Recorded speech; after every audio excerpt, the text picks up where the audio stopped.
चलो रोनी बाबा जल्दी से सो जाओ। शांति आंटी, मुझे डर लगता है अकेले। मम्मी कब आएगी? पता नहीं रोनी बाबा, तुम्हें तो पता है मम्मी देर से आती है। आज तो बहुत रात हो गई, 12 बज गए। अभी तक तो मेम साहब को आना चाहिए था। आंटी मुझे डर लगता है अकेले, तुम भी सो जाओ ना। अरे रोनी बाबा काहे को डर लगता है, मेरे को काम है ना अभी। ये किचन साफ करना है और तुम्हारा कपड़ा भी भिगो के रखना है ना धोने के लिए कल सुबह। अब तुम सो जाओ, हाँ कोई बात नहीं। मम्मी कब आएगी? आएगा बाबा, सो जाओ सो जाओ। ये मेम साहब भी ना दिन ब दिन बदतर हो जा रही है। इतना रात तक बाहर रहने की क्या जरूरत है मेम साहब को। अभी कुछ बोलूंगी भी तो भी मुझसे ही नाराज होगा। क्या करूं मैं इसका। राधा साहब को एक दिन फोन करके बता दूंगी कि मेम साहब ऐसा ऐसा हो गया है। लेकिन उस दिन तो संजीव आया था ना, उसने तो देखा था मेम साहब का हाल। पता नहीं उसने साहब को बताया कि नहीं होगा। साहब भी एक बार भी नहीं आया। एक बार तो आ सकता था ना अपने बच्चे को खबर लेने के वास्ते, नहीं आया वो भी। आया को बुखार आं हारसिं उन्दुनो मा सानखौब्रा नोंलाय मायबा मोनसे खालायदो। मा खालायनोदां बे मानसिखौ, बे गावबा गावनो बेफोरखौ गासिबो खालायना लाजोबदों। साननैसो थाना फैब्रा रितु बाजैनि थाखाय नङाबाबो बाबुनि थाखाय आलाय सिलायनि गथ'आ।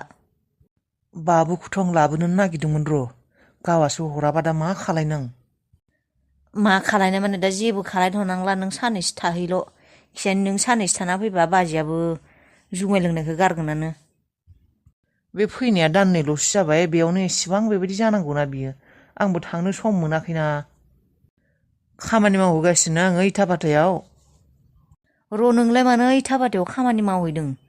रितु बाजैनिफ्राय अफिसनिफ्राय जेबो फैसा हरा नामा? दै नाङा आंनो बिनि फैसा। आंलाय माथो एसे माबागासिनोसो नामा? गैया, आं जेबो फैसा लाबोआखै, जेबो फैसा बियाखैबो आं। आंनि सम्पथिबो नङा बिसोरो, गावनि सम्पथि, बिफानि सम्पथि, आरो आं लायाबो। दालाय माथो बेबायदिनो खामानि मावनानै इथा फाथायाव खामानि मावना जागोन सानबाय? माथा मारिगासिनो र' एसे।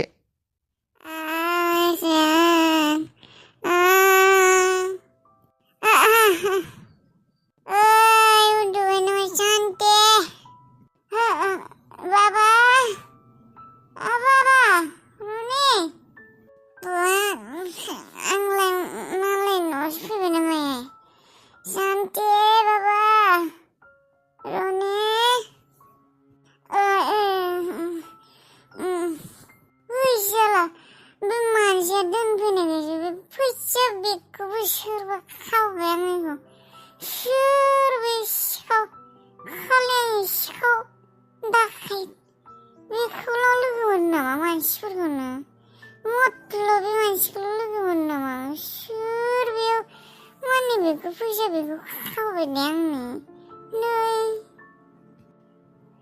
दालाय आंलाय माजों न'आव थांबावगोन? ना सोरबा दोनफैदों नामा आंखौ न'आव? आंलाय दालाय माबायदि न'आव थांनांगौ? ओइ दै, आं मालायनावसो दं खोमा। बे नुनायावथ' न'खौ जोंहानि बायदिनो मोनदों। जोंहानि बायदिनो मोनदों। है जोंहानि नङा खोमा। सिखारनोसैलां, जायखिजाया जाहैनायानो जाया, थांना उन्दुना थानोसै आं। कोई है कि नहीं? किसका घर है? मालिक निकलो, कौन है? कोई है कि नहीं? मामा माथो रावबो दै, नों माथो? दुखु मोनोलै आं बेबायदिबा। रावबो माथो होआबा दुखु मोनसै आं। रावबो। अरे मेम साहब, आप अभी आए हो? आपको पता है मेम साहब 12 पार हो चुका है, 12 बज चुका है। अरे शांति, बेचारा रोनी बाबा रो रो के सो गया। अब ऐसा क्यों कर रहे हैं मेम साहब? खोबाय थायो। दासो 7ता जादों खोमा। अबाव 12ता जानाय नुखो नोंलाय जाम्बि। चलो मेम साहब उठो, जल्दी उठना पड़ेगा। आपको तो कल डॉक्टर के पास भी जाना है ना।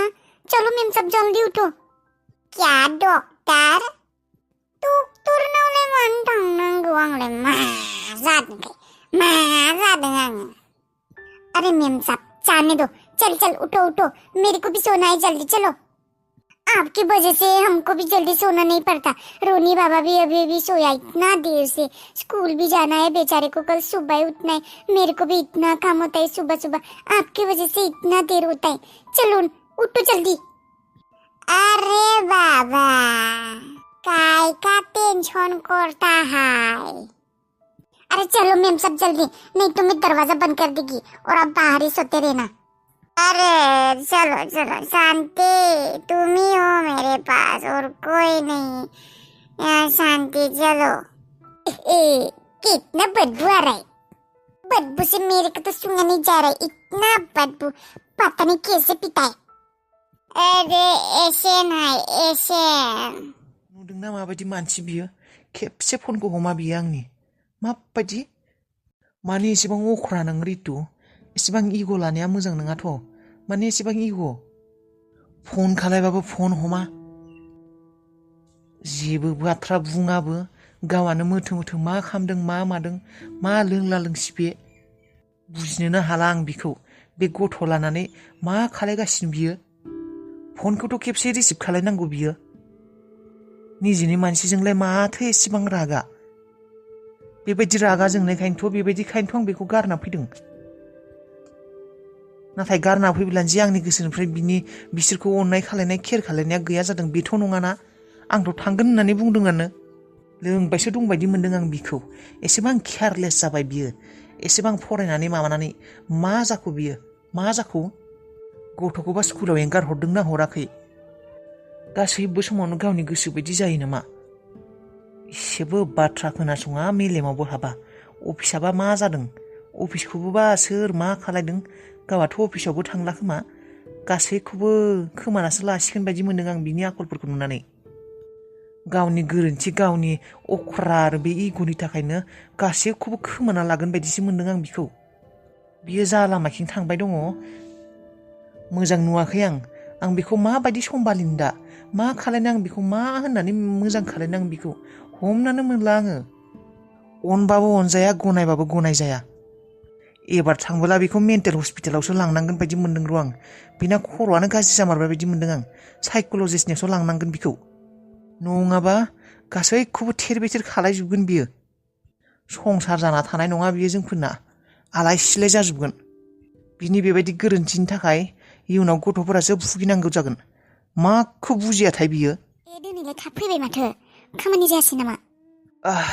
दिनै थाब फैबाय। गोसोआनो खामानियावनो ज'आखै। मा जाखो?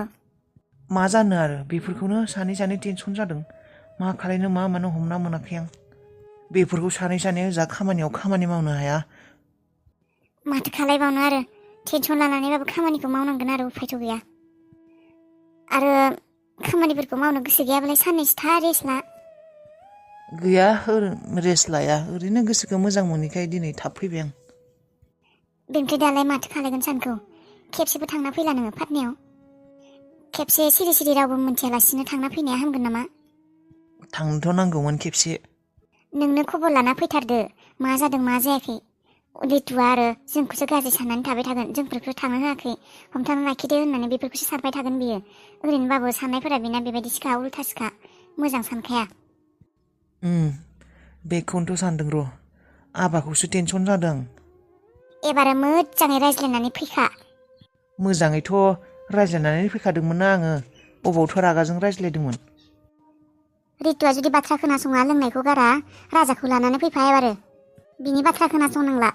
बेबायदि बिमाजोंलाय सोर फिसाया मोजां जागोन?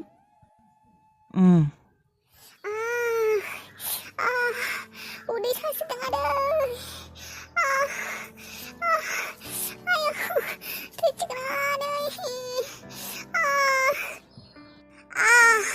माने एसेबां जादों?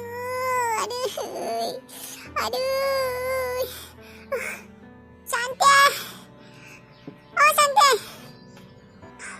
जल्दी आओ तो। mana साको एसेबां dokternya udah ngasihkan baju benda.